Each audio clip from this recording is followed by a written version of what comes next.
चेतावनी देता हूं कि महाराज को मुक्त कर दो, अन्यथा। कौन हो तुम? वल्लभ, महाराज का प्रमुख रसोइया। हमारे अभी इतने बुरे दिन नहीं आए कि हम एक रसोइये से युद्ध करें। वैसे अब तुम हमारे लिए भोजन बनाने का अभ्यास कर लो, क्योंकि अब हम यहाँ के नए राजा हैं। सैनिकों, बंदी बना लो इसे।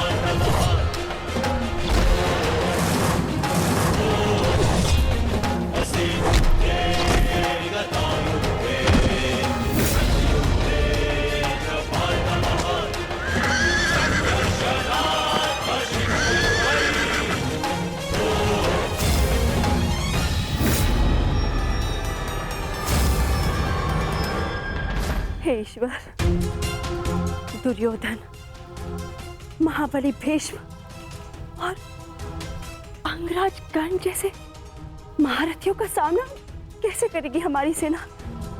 कैसे करेगी? युद्ध का वास्तविक आनंद तो महारथियों के साथ लड़ने में ही आता है माताश्री। अब आएगा युद्ध का आनंद। अब सिद्ध होगा कि आपका पुत्र कितना बलशाली, कितना वीर है। अब आप देखना कैसे मैं महान धनुधारी अर्जुन के भांति अपने बाणों से कौरवों का नाश करता हूं। अत्यंत उत्साही मत बनो पुत्र। क्षमा चाहती हूँ महारानी, परंतु युवराज का कहना उचित है। ये कैसी बात कर रही हो सारंधरी? युवराज अभी बालक है, वो भीष्म और कर्ण जैसे महायोद्धाओं का सामना कैसे कर पाएंगे? कर सकता हूं, परंतु एक समस्या है। एक उत्तम सारथी की आवश्यकता है, अन्यथा उन कौरवों को मैं धूल चटा दूं।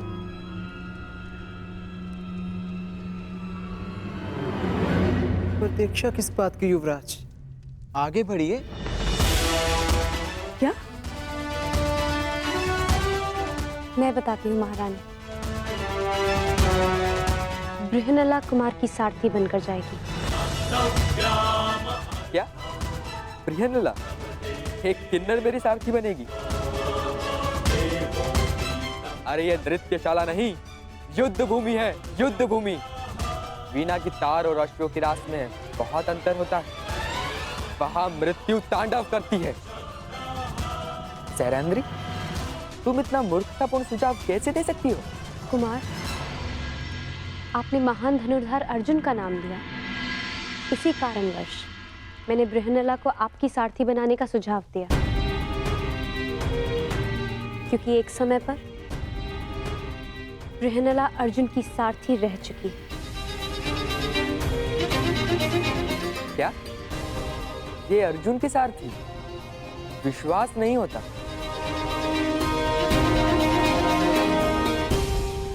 ठीक है, अब कोई और मार्ग भी नहीं। मैं तुम्हें अपने साथ आने की आज्ञा देता हूं। यदि तुम महान अर्जुन की सारथी थी, तो मैं भी तुम्हें अपनी सारथी बना सकता हूं।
क्षमा कर दो, मैं अपनी पराजय स्वीकार करता हूँ, क्षमा कर दो मुझे।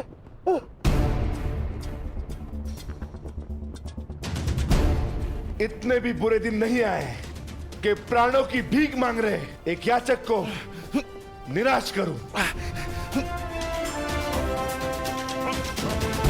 तुम महाराज के दोषी हो। तुम्हारा निर्णय वही करेंगे।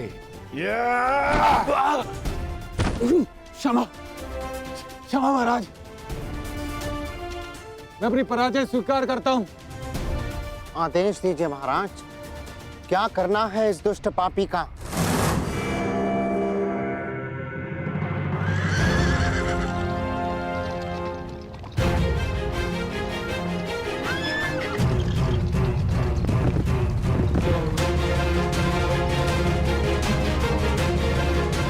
बृहन्नला, युद्ध में सारथी का महत्व महारथी से कम नहीं होता।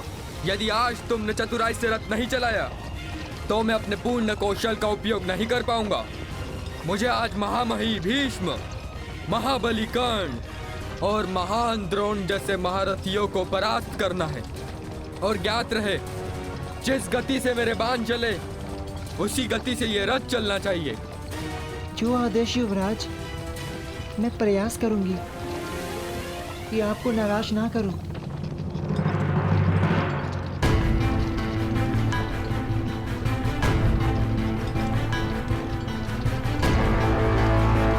ये सामने क्या है?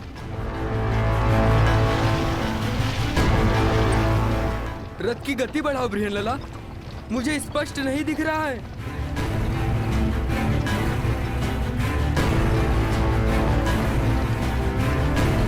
क्या ये कोई चक्रवात है? नहीं युवराज, ये धूल है जो हस्तिनापुर की विशाल सेना के पथ संचालन से उड़ रही है। क्या हस्तिनापुर की सेना इतनी विशाल?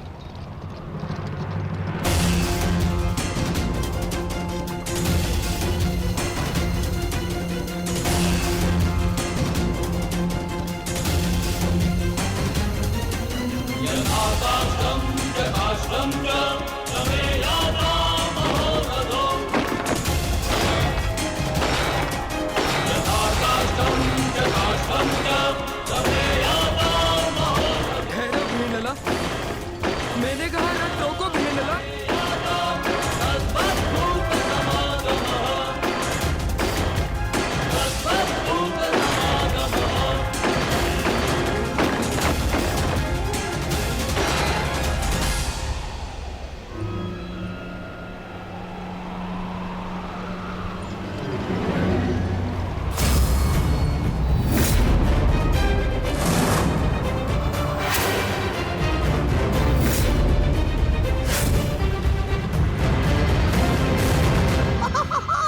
मैंने कहा था ना दुर्योधन, ये पांडव उत्तरी दिशा से ही बाहर आएंगे। वो रथ देख रहे हो? कदाचित उसी रथ में छिपकर भाग रहे हैं भगोड़े। आओ!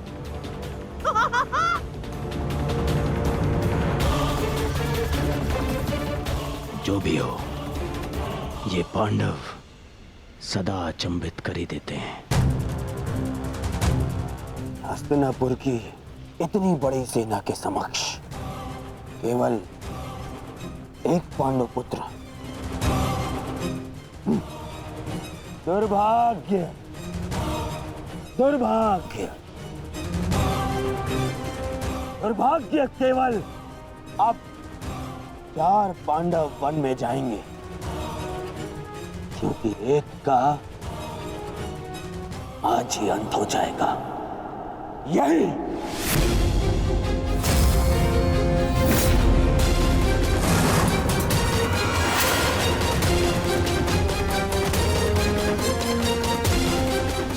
ठहरो सारथी। क्या हुआ युवराज? आपने रोकने के लिए कहा। हाँ, तुम्हें सुनाई नहीं देता? मैंने कहा रथ रोको।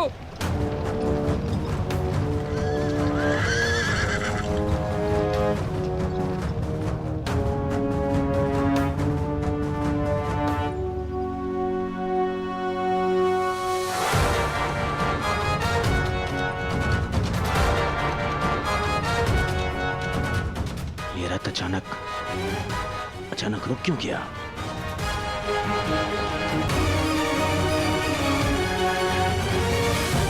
क्या हुआ युवराज? आपने रोका क्यों? शत्रु हमारी प्रतीक्षा कर रहा है। अपने बाणों का स्वाद चखने का सौभाग्य दीजिए उन्हें। तुम मूर्ख हो बृहन्नला। अरे माना मैं वीर हूं, परंतु इतनी विशाल सेना से युद्ध करना तो आत्महत्या है। देखो, दाएं से बाएं तक जहां दृष्टि जाती है हस्तिनापुर की सेना फैली हुई है। देखो, वो दूर श्रुतिश तक घेर लिया है उन्होंने। बृहन्नला, मुझे लगता है कि हमें सेना के साथ आना चाहिए। कौन सी सेना युवराज? इस मत्स्य में यदि कोई महारथी शेष है तो वो केवल आप हैं। परंतु इतने महारथियों और इतनी विशाल सेना के समक्ष तो मैं पल भर भी नहीं ठहर पाऊंगा। नहीं, तुम रथ को पुनः महल ले चलो। नहीं युवराज, ऐसा सोचना भी अधर्म है। आप विराट नगर के युवराज हैं। भूल गए महारानी और कुमारी उत्तरा को क्या वचन दिया था आपने? इस समय प्रजा की एकमात्र आशा आप हैं। परंतु यदि आप कायरों की भांति भाग निकले तो विराट नगर पर, आपके कुल के मस्तक पर भयंकर कलंक लग जाएगा। वो देखिए, शत्रु हमारे समक्ष खड़ा ललकार रहा है हमें। क्षत्रिय धर्म निभाने का समय आ गया है युवराज। धनुष उठाइए युवराज, धनुष उठाइए।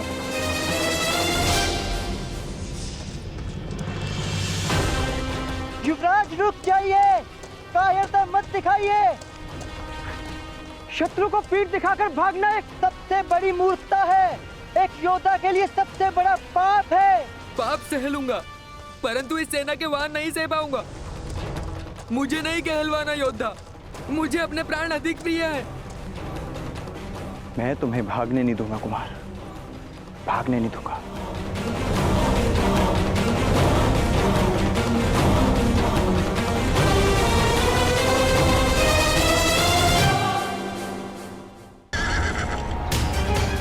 ठहरिए युवराज, मैं कहती हूँ ठहरिए। कायर मत बनिए युवराज, रुक जाइए।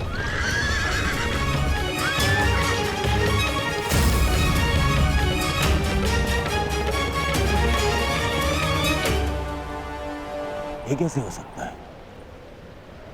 ये तो वापस लौट रहा है। आमश्री, आपने तो कहा था कि ये योजना सफल होगी। पांडव इसी द्वार से आएंगे, परंतु ये तो उल्टे पांव लौट रहे हैं। नहीं, ये पांडव हो ही नहीं सकते, क्योंकि पांडव अपने शत्रु को पीठ दिखा के नहीं भाग सकते। हो सकता है दुर्योधन की ये पांडव ना हो, परंतु पांडवों के पास हमारे समक्ष प्रस्तुत होने के अतिरिक्त और कोई मार्ग है ही नहीं।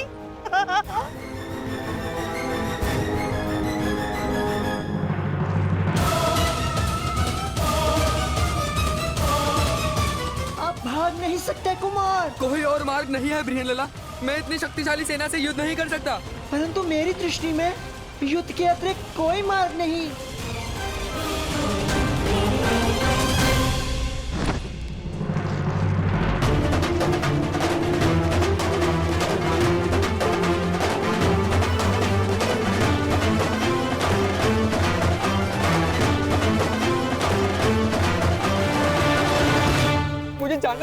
मुझे जाने दो बृहन्नला। मेरी तुमसे प्रार्थना है, मुझे नहीं मरना, मुझे अपने प्राण नहीं देने। ये समय रोने का नहीं है युवराज। क्या कहा था आपने? आप एक योद्धा हैं, और एक योद्धा मृत्यु का सामना हंसकर करता है, मृत्यु के भय से रोता नहीं। और किस बात से भयभीत हैं आप अकेले नहीं हैं। तुम्हारी मति तो नहीं मारी गई है, अकेले ही तो हूं मैं बृहन्नला। देखो चारों, कहाँ है सेना? कौन देगा मेरा साथ? मैं दूंगी आपका साथ। तुम्हारा साथ किस काम का? तुम तो एक किन्नर हो।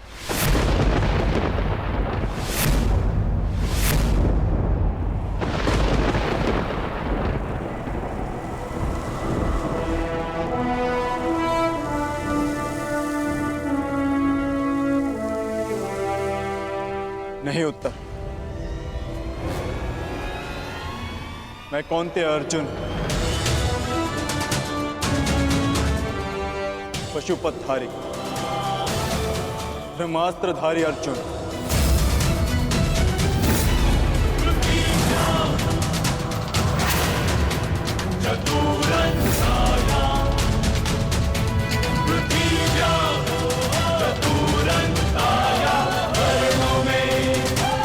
असंभव।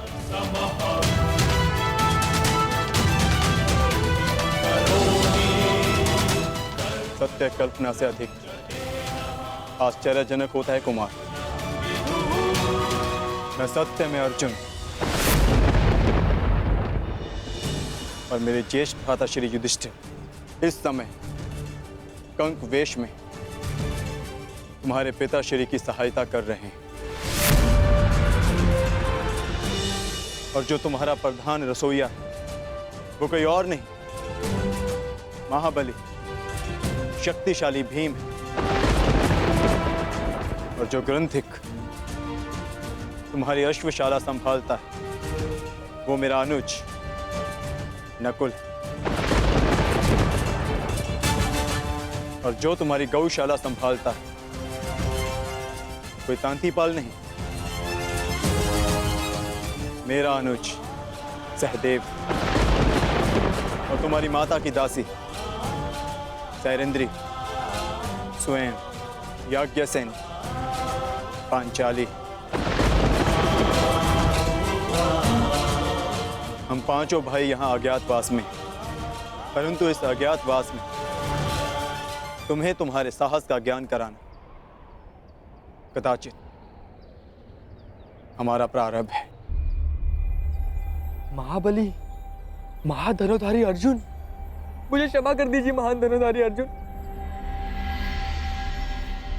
मैंने आपका निरादर किया, मुझसे भूल हुई।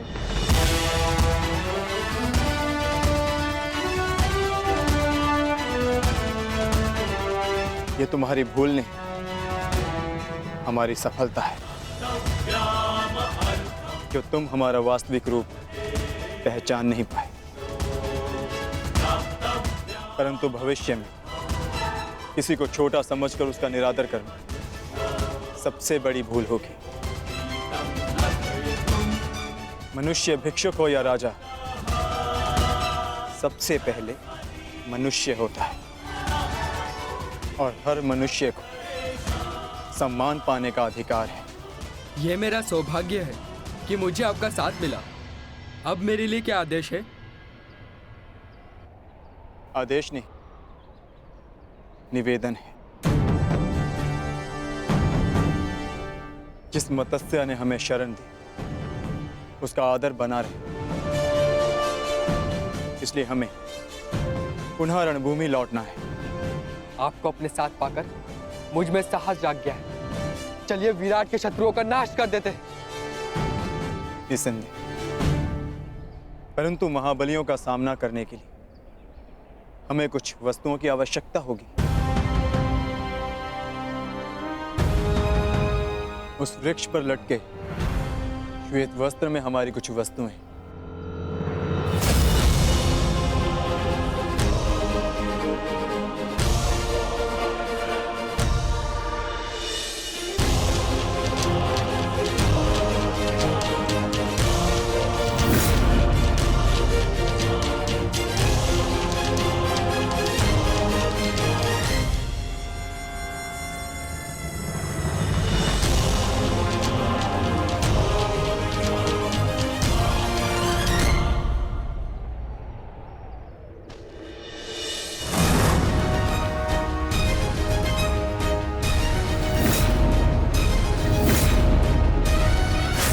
अब समय हो गया है, हमें रणभूमि में लौटना होगा।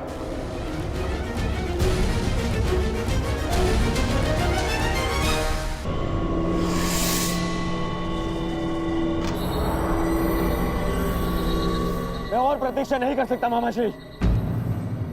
अब तो सूर्यास्त भी होने वाला है। एक रथ आ रहा है।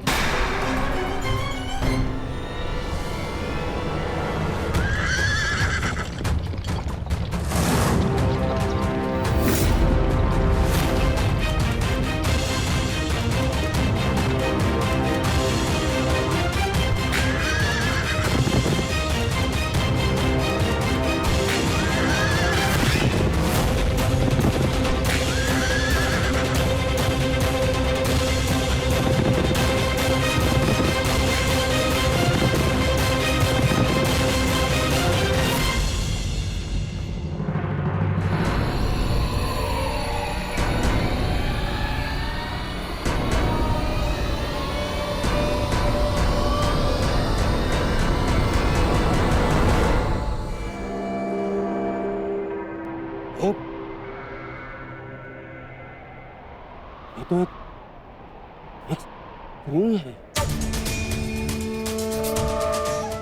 स्त्री है? ये तो प्रेरणा है।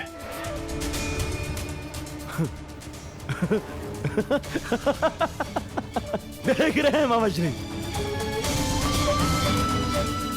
विराटनगर का युवराज सारथी बना हुआ है और वो भी एक स्त्री का। ना ना ना ना ना ना ना, स्त्री का नहीं दुर्योधन, एक किन्नर का। किन्नर।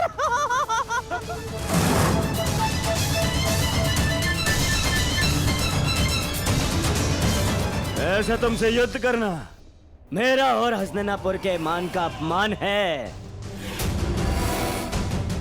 परंतु फिर भी मैं बता दूं कि मैं यहां विराटनगर से युद्ध करने नहीं आया। मुझे केवल पांडव चाहिए। मार्ग से हट जाओ।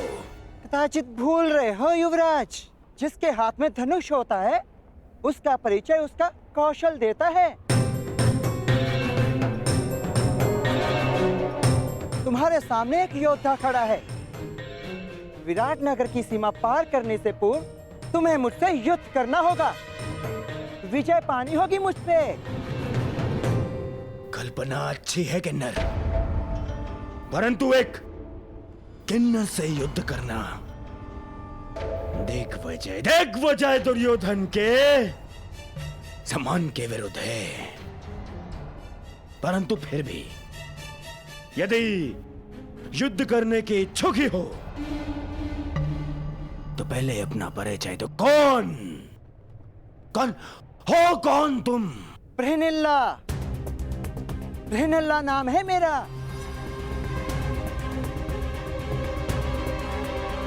अब तक तो कुमारी उत्तरा की संगीत शिक्षिका थी, परंतु इस समय विराटनगर की रक्षिका हूं मैं। द्वंद्व से पूर्व महान महारथी भीष्म और महान आचार्य द्रोण को मेरा प्रणाम।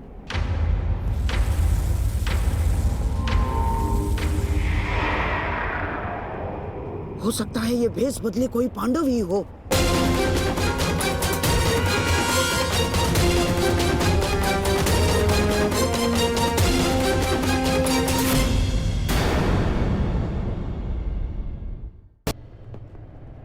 दुर्योधन, मुझे लगता है ये स्त्री पांडवों में से ही कोई एक है। क्या कह रहे हैं मामा श्री? हाँ दुर्योधन, तुम सोचो ना, जब से हमने विराट पर आक्रमण किया है पांडवों में से कोई एक नहीं दिखा, कोई नहीं। हो सकता है अपने अज्ञातवास के चलते पांडव किसी अलग भेष में रह रहे।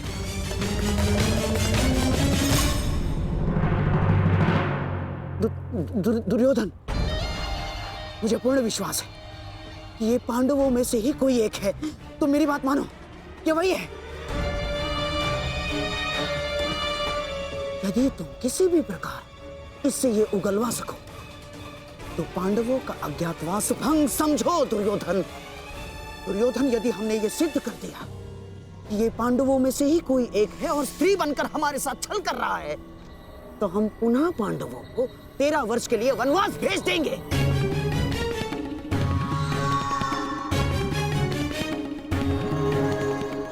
मैं आपकी योजना समझ गया मामा श्री। हाँ, मैं तुमसे अंतिम बार पूछता हूं, क्या तुम मेरी सेना से युद्ध करने के लिए तत्पर हो? रथ पर बैठकर धनुष हाथ में लेकर निश्चित रूप से संधि तो नहीं करने आई मैं हस्तिनापुर से।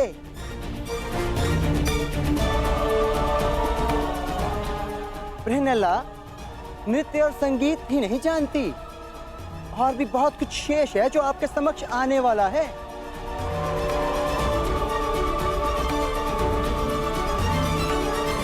देवी, हम पहले ही बता चुके हैं हम यहाँ युद्ध के लिए नहीं, केवल पांडवों के लिए आए हैं। हमें विराट में प्रवेश करने की अनुमति दें। बस पितामह, अब आप एक किन्नर के समक्ष गिड़गिड़ाएंगे। आक्रमण!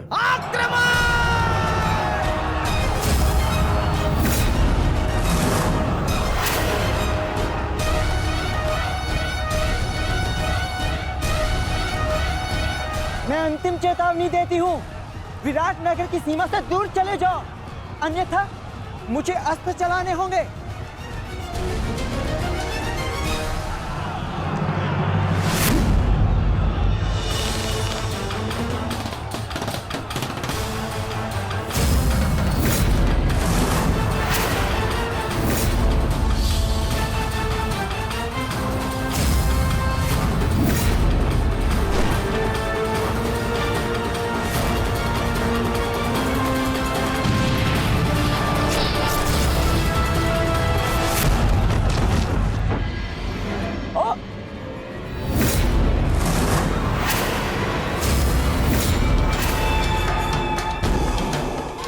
असंभव। एक स्त्री ऐसा नहीं कर सकती। और ऐसा धनुर्कौशल अब एक बाण से मेरे सैकड़ों सैनिकों का वध कर दिया। वध नहीं किया युवराज, इन्हें केवल निष्क्रिय किया है। एक ही बाण से इतने सैनिकों पर ऐसा प्रहार करना कि उनके प्राण न जाएं, ये केवल गहन साधना और वर्षों के परिश्रम से ही संभव है।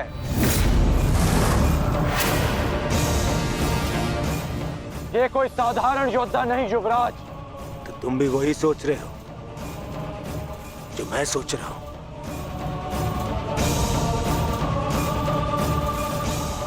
इसका कौशल तो यही संकेत कर रहा है, परंतु कैसे? ये तो एक किन्नर है। यदि ये वही है जो हम सोच रहे हैं, तो मेरा मंतव्य और तुम्हारा लक्ष्य आज एक साथ पूर्ण होंगे।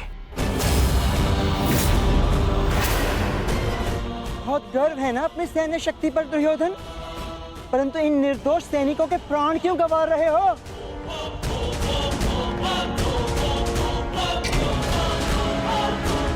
आज मैं तेरे बाणों के साथ साथ तेरी जिह्वा को भी शांति कर दूंगा। आगे बढ़। तुमसे युद्ध करके मैं अपनी धनुर्विद्या का अपमान नहीं कर सकती। और वैसे भी तुम्हें धनुर्विद्या आती ही कहाँ है? है कोई वीर तुम्हारी सेना में जो मेरे समक्ष आ सके, मेरे बाणों का उत्तर दे सके? इतना दुस्साहस हस्तिनापुर के हीरो को ललकारती है। पितामह, आगे बढ़िए। नहीं दुर्योधन, तुम में ना हो, परंतु मुझ में अभी क्षत्रित्व शेष है। मैं किसी नारी पर शस्त्र नहीं उठाऊंगा, और ये अर्धनारी है। आचार्य द्रोण,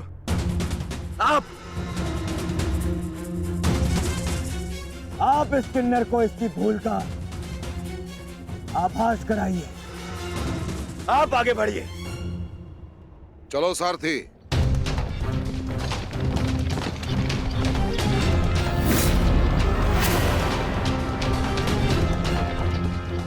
ये कैसी परीक्षा है माधव, जिसने मुझे लक्ष्य भेदना सिखाया, वही मेरे समक्ष लक्ष्य बनकर खड़ा है। विश्व का श्रेष्ठ धनुर्धर बनने की क्षमता है तुम में।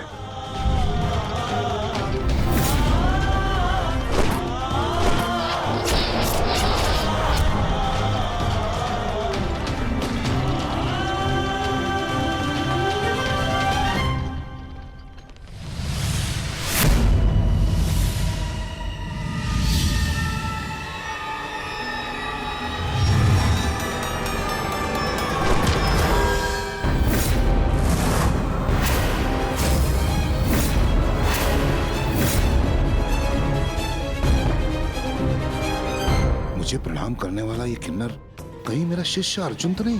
परंतु ये कैसे संभव है? अभी सिद्ध हो जाएगा कि ये अर्जुन है या नहीं। सावधान!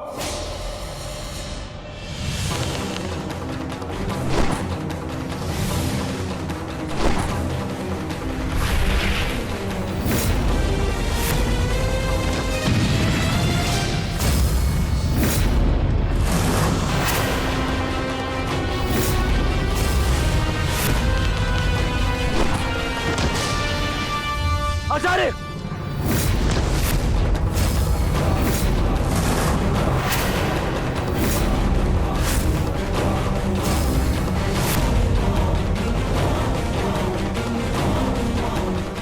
अर्जुन,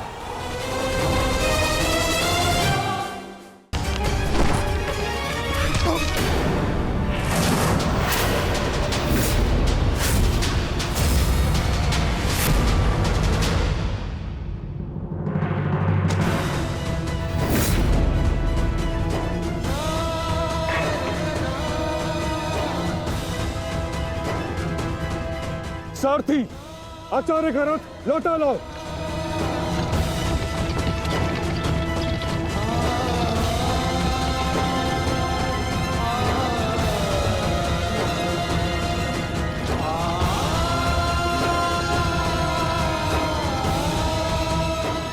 क्षमा चाहता हूँ गुरुदेव, मैंने कभी सोचा भी नहीं था कि आपकी ही सिखाई हुई विद्या का प्रयोग मैं आप पर करूंगा।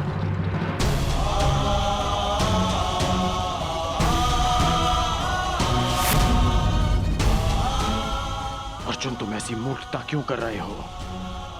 अज्ञातवास पूर्ण होने में कुछ ही समय शेष है, फिर क्यों तुम रणभूमि में उतर आए? मैं माता कुंती को दिया वचन नहीं टूटने दे सकता।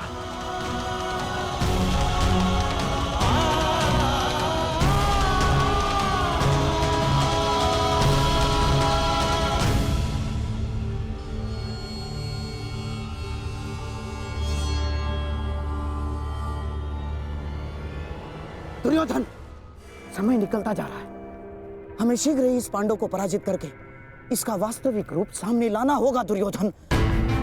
और यदि ये पांडव ना हुआ तो? आंखें खोलो दुर्योधन, देखो इस साधारण किन्नर ने किस प्रकार द्रोण को पराजित किया है। किसी भी साधारण योद्धा में इतना शौर्य तो नहीं है कि आचार्य द्रोण को पराजित कर सके। तुम्हें क्या लगता है कि अर्जुन के अतिरिक्त और कौन हो सकता है? पहचानने का प्रयास करो इसे। तुम दोनों ने एक ही साथ, एक ही स्थान पर, एक ही गुरु की छत्र छाया में अभ्यास किया है।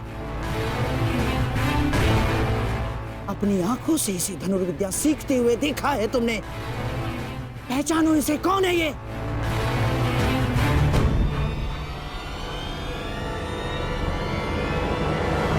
अर्जुन। हाँ दुर्योधन, अर्जुन।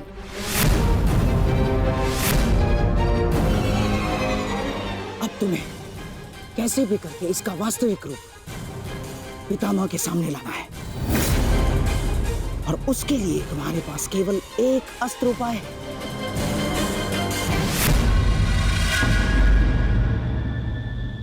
कर्ण। हाँ दुर्योधन, कर्ण ही वो योद्धा है जो अर्जुन का तोड़ है। और अब समय आ गया है हमारे कर्णास्त्र के प्रयोग का। मित्र कर्ण, ये कोई साधारण योद्धा नहीं है।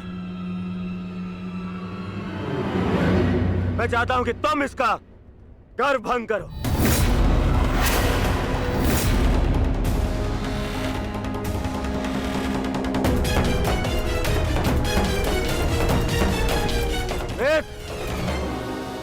विलंब मत करो, हमारे पास में समय कम है। देखो सूर्यास्त होने वाला है।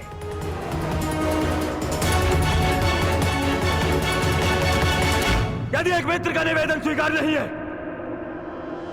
तो आप हस्तिनापुर के युवराज का आदेश स्वीकार करो। आगे बढ़ो, जाओ।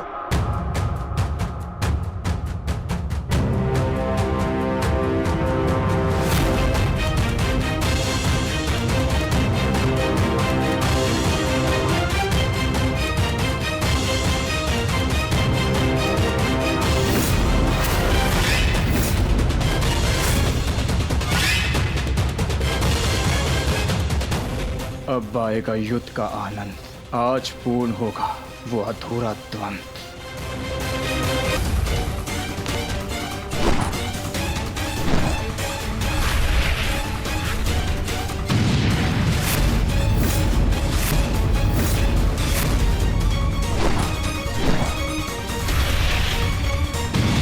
ये छोटे मोटे बाण चलाने का खेल बंद करो अंगराज। अर्जुन को सामने लाना है। वैष्णव अस्त्र का प्रयोग करो।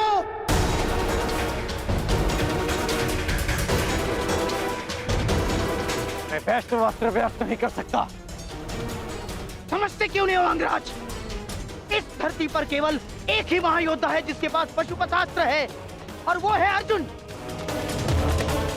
और यदि इसने पशुपतास्त्र का आह्वान किया तो इसका अज्ञातवास तो भंग हो जाएगा,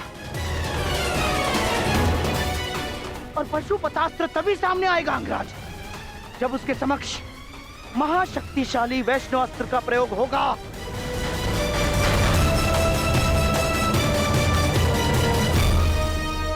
परंतु मैं किन्नर पर वैष्णव अस्त्र का प्रयोग नहीं कर सकता। ये वैष्णव अस्त्र का अपमान होगा।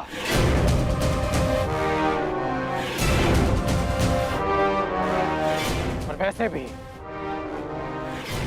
ये अस्त्र बहुत शक्तिशाली है। तो हमारे सामने खड़ा योद्धा कौन सा कम है अंगराज? देखा नहीं, बात ही बात में उसने हमारे सैनिकों को कैसे धूल चटा दी। और तुम्हारा युद्ध कौशल हम कई बार देख चुके हैं, परंतु अब कौशल इसी में है कि समय बचा लिया जाए। समझे तुम? मैं मामा श्री की बात से सहमत हूं कर्ण। वैष्णव अस्त्र का प्रयोग करो कर्ण, बंद करो इसका।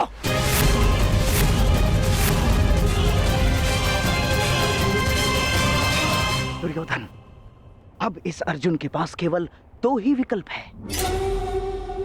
एक, या तो वो कर्ण के अस्त्र का उत्तर देने के लिए पशुपतास्त्र का प्रयोग करे और अपना अज्ञातवास तोड़ दे, या फिर मारा जाए। दोनों ही ओर से हमारी ही पोबारा है।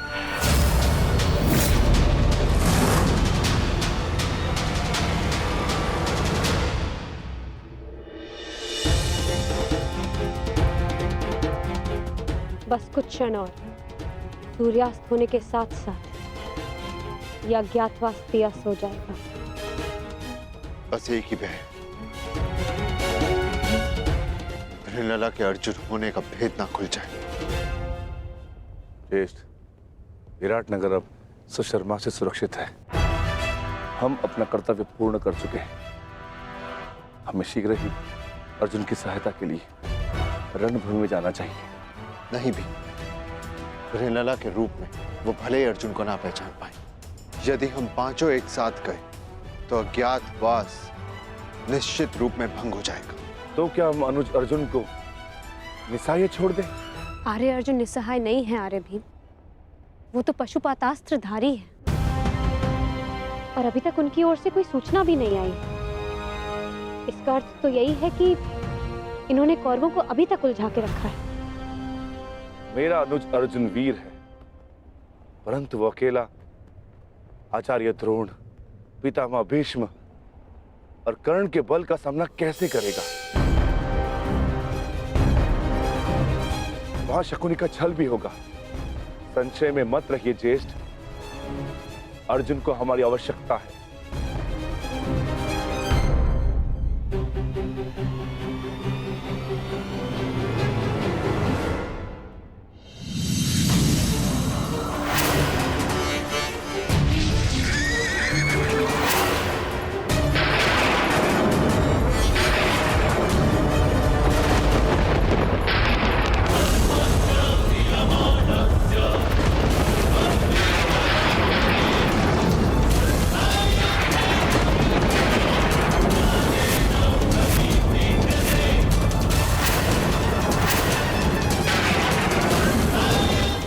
वैष्णवस्त्र, कर्ण वैष्णवस्त्र संधान कर रहा है।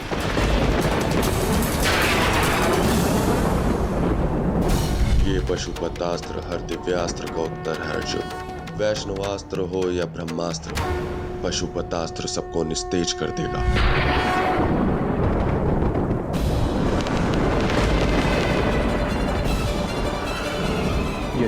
पशुपतास्त्र का प्रयोग किया तो सबको ज्ञात हो जाएगा कि मैं ही अर्जुन हूँ, और यदि प्रयोग ना किया तो मेरी मृत्यु निश्चित है, और साथ ही मेरे भाइयों का जीवन भी संकट में आ जाएगा।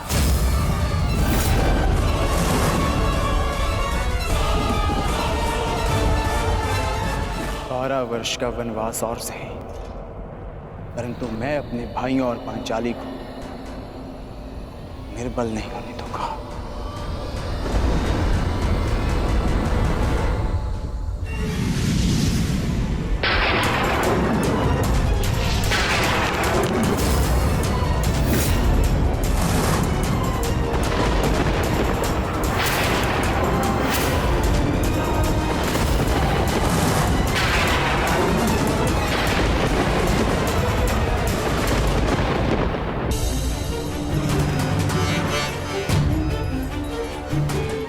वर्ष का वनवास और सही, परंतु मैं अपने भाइयों और पांचाली को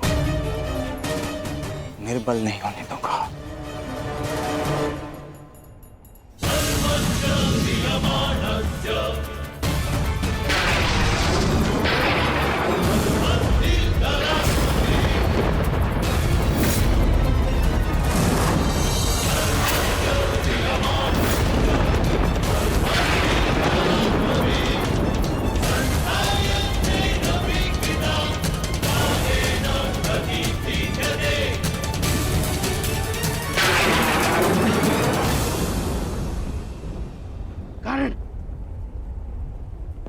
मित्र युवराज दुर्योधन को दिया वचन स्मरण करो।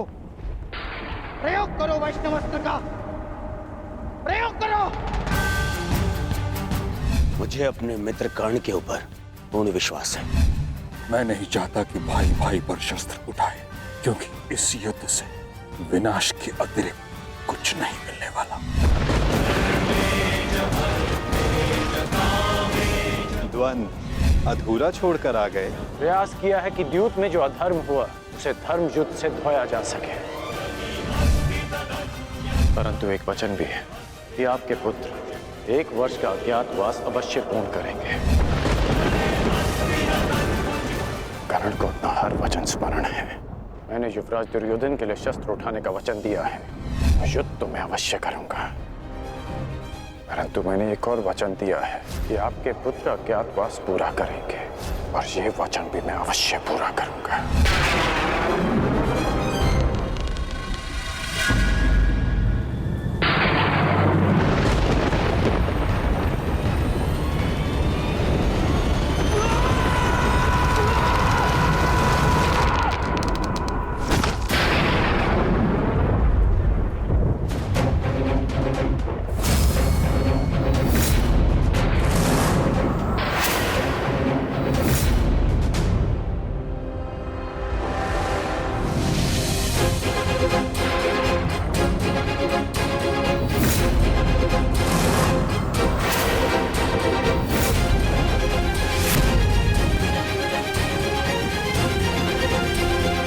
धनुष की प्रत्यंचा टूट गई है बृहन्नला। पता नहीं कौन सी शक्ति है जो तुम्हारी सुरक्षा कर रही है, परंतु ये राधेकर्ण उस शक्ति के समक्ष अपनी पराजय स्वीकार करता है।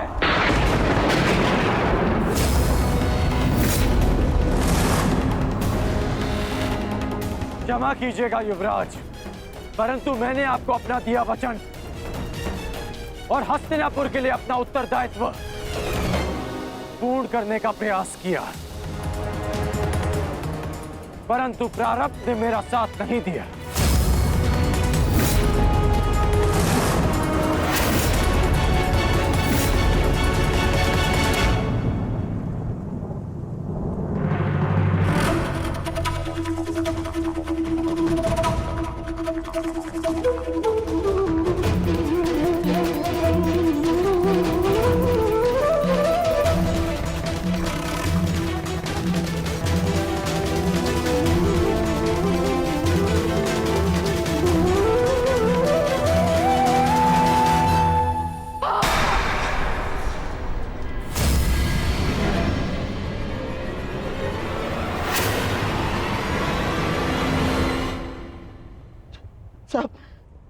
सब व्यर्थ गया।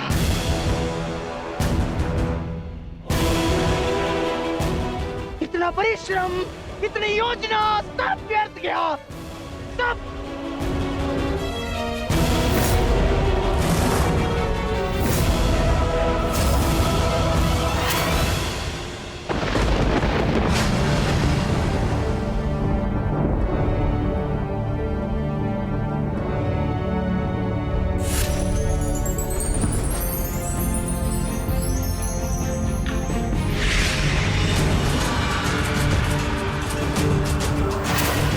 अर्जुन, अर्जुन,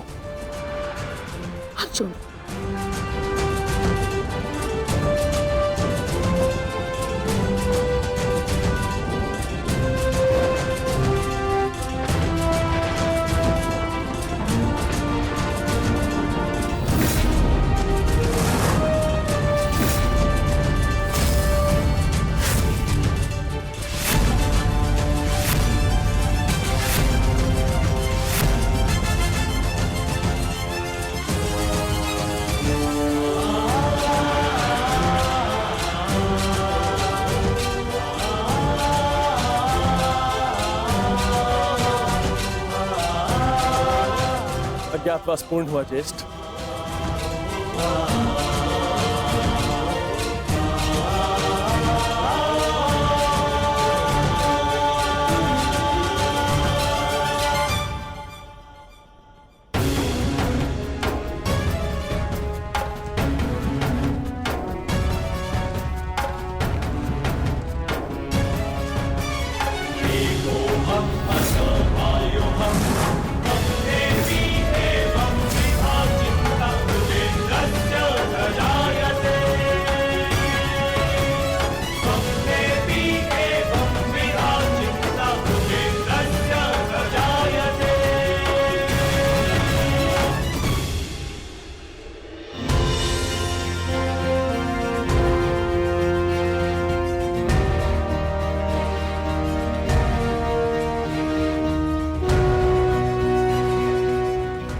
के अनुसार हमने 12 वर्ष का वनवास और 1 वर्ष का अज्ञातवास पूर्ण कर लिया है पितामह।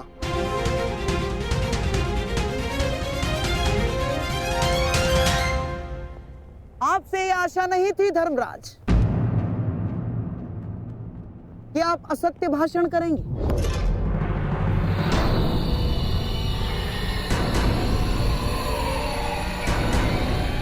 कैसा असत्य? ज्येष्ठ भ्राता श्री ठीक कह रहे हैं, हमारा अज्ञातवास पूर्ण हो चुका है। नहीं प्रिय अर्जुन, सभी नियमों का पालन नहीं हुआ है।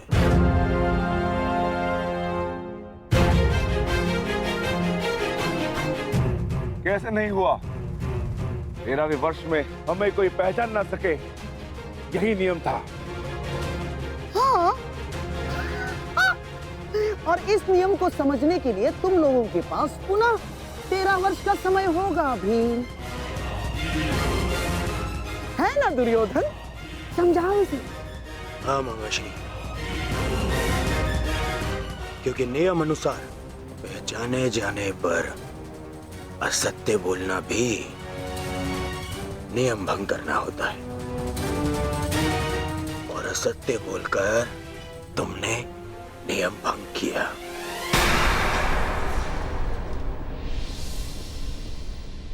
क्या सत्य कहा हमने? अपने अनुज से पूछो युधिष्ठिर। क्यों अर्जुन, जब मैंने तुमसे तुम्हारा परिचय पूछा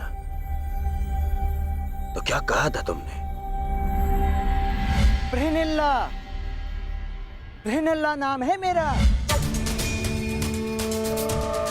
आचार्य द्रोण पितामह भीष्म के समक्ष, पूरी कौरव सेना के समक्ष अर्जुन ने असत्य कहा था। अपना नाम बृहनिल्ला बताया था, अपने आप को किन्नर बताया था।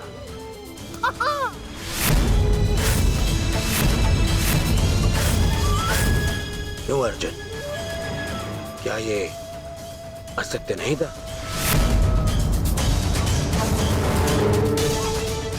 आपने भी तो सुना था पितामह, बोलिए पितामह, अर्जुन ने ऐसा नहीं कहा था। हाँ, अर्जुन ने असत्य कहा था।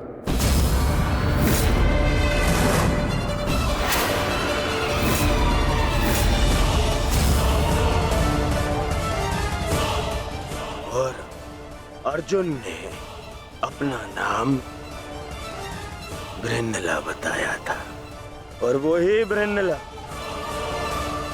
अर्जुन बन के सामने खड़ा है।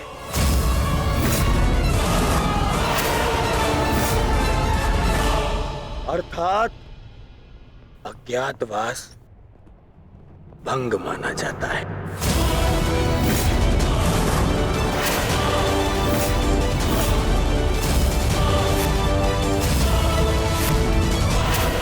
पांडवों, वापस वन में जाओ और योजना बनाओ कि अगली बार 12 वर्ष के पश्चात अज्ञातवास में कैसे पकड़े ना जाओ।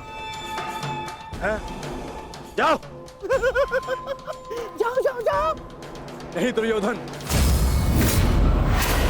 अज्ञातवास भंग नहीं हुआ है दुर्योधन। मैंने कोई असत्य नहीं बोला और ना ही मैंने कोई नियम भंग किया है। जो तुम्हारे समक्ष खड़ा है वो अर्जुन है, पुरुष है, परंतु जिससे तुम्हारी सेना युद्ध कर रही थी वो बृहन्नला थी, एक किन्नर। देव अप्सरा देवी उर्वशी ने मुझे शाप दिया था, इसलिए 1 वर्ष तक मुझे किन्नर बनकर रहना पड़ा। परंतु आज सूर्यास्त के पश्चात वो शाप पूर्ण हुआ। अब मुझे अपना वास्तविक रूप प्राप्त हुआ। अब आप बताइए पितामह, क्या मैंने असत्य कहा? क्या अज्ञातवास भंग हुआ? नहीं अर्जुन, तुमने कोई असत्य नहीं कहा और ना ही तुम्हारा अज्ञातवास भंग हुआ।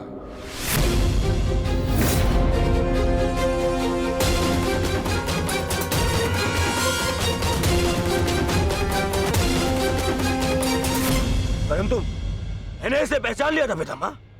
नहीं दुर्योधन, तुमने पहचाना नहीं था। तुम्हें आभास हुआ था कि ऐसा बाण केवल अर्जुन चला सकता है। यदि तुम्हें विश्वास होता तो तुम अंगराज से वैष्णोस्त्र का संधान करने को नहीं कहते, इसलिए मौन रहो। मैं ये घोषणा करता हूं कि पांडवों का अज्ञातवास सफलतापूर्वक पूर्ण हुआ।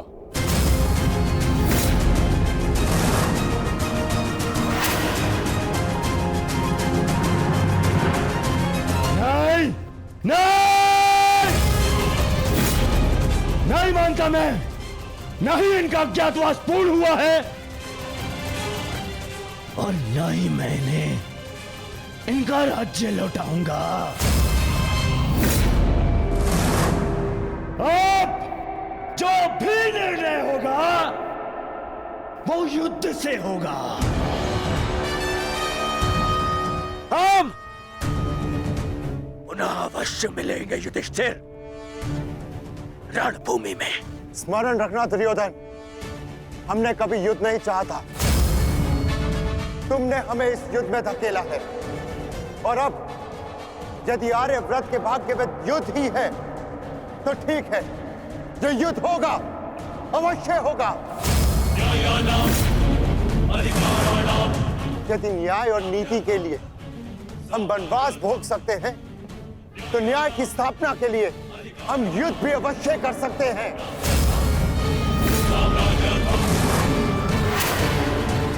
उचित कहा तुमने धर्मराज, युद्ध होना निश्चित है जिसे कोई नहीं रोक सकता।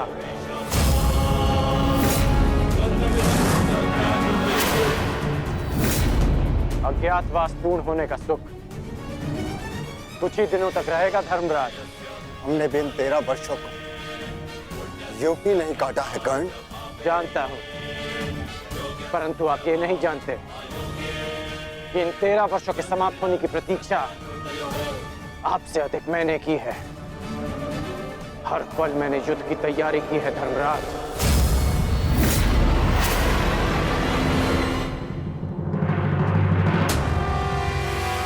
स्मरण रखना अर्जुन, अगली बार ना मेरी प्रत्यंचा टूटेगी और ना ही सूर्यास्त तुम्हें बचा पाएगा। तुम भी स्मरण रखना,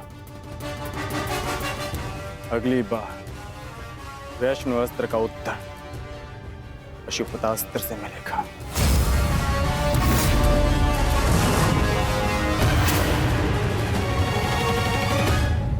समझ में नहीं आता युधिष्ठिर, मैं किन शब्दों में आपका धन्यवाद करूं।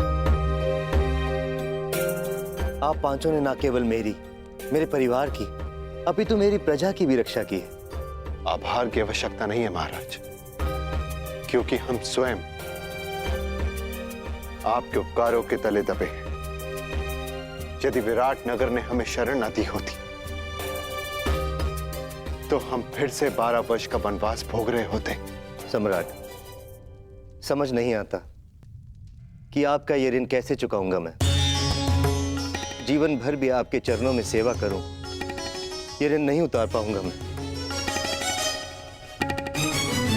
ऋण उतारने के लिए चरणों पर गिरने की आवश्यकता नहीं है विराट राज।